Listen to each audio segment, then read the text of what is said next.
Paula, it looks like the people of eastern Ukraine finally can breathe some kind of deep breath for them, the hope that the worst is over. Well, certainly. Let me just bring you up to speed. We've just received a statement that was issued by the Russian Ministry of Foreign Affairs in which it says that it is assessing carefully the anti-Russian rhetoric that has been emerging from the NATO summit in Wales. The Russian Foreign Ministry saying that the sentiments being expressed there show that the West supports fascism and extremism, including the right sector here in Ukraine. Now, a short time ago, there was a confirmation on the official Twitter page of the Ukrainian President Petro Poroshenko in which he said that a preliminary agreement had been signed between the sides, of course being representatives of the Lugansk and Donetsk Republic, as well as members of the Kiev authorities and a representative from the Organization for Security and Cooperation in Europe. They have been meeting for the past few hours in the Belarusian capital of Minsk.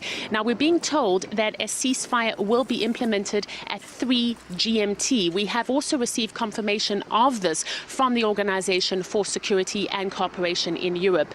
We're also being told that the agreement outlines some 14 points that include items such as a humanitarian corridor for the safe passage of both humanitarian aid and refugees. It talks about the exchange of prisoners. It talks about control. One of the requests from the representatives of the Donetsk Republic, for example, is that there be a 50-kilometer perimeter around the republic that is a demilitarized zone. The hope is that this agreement will bring to an end some 5 months of fighting that have seen more than 2,200 people killed, many more injured and many more displaced. It has been hailed as a breakthrough agreement. Of course, party to the agreement was Russia and, as I mentioned earlier, the Organization for Security and Cooperation in Europe. But here on the ground, the fighting is continuing.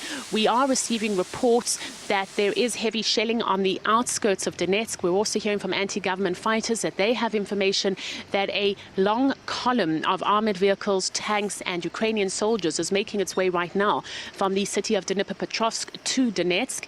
At the same time, the anti-government fighters say that they have managed to break through a cordon that was set up by the Ukrainian army at the entrance to the city of Mariupol. So we're just waiting to see how quickly the news of a ceasefire agreement can filter down to the ground and stop what certainly has been a traumatic half year for people living in this part of Ukraine.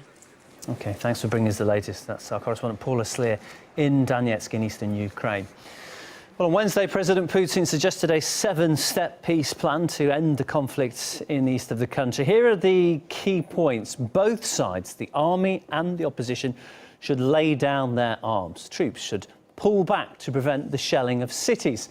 And open humanitarian corridors for refugees should be set up.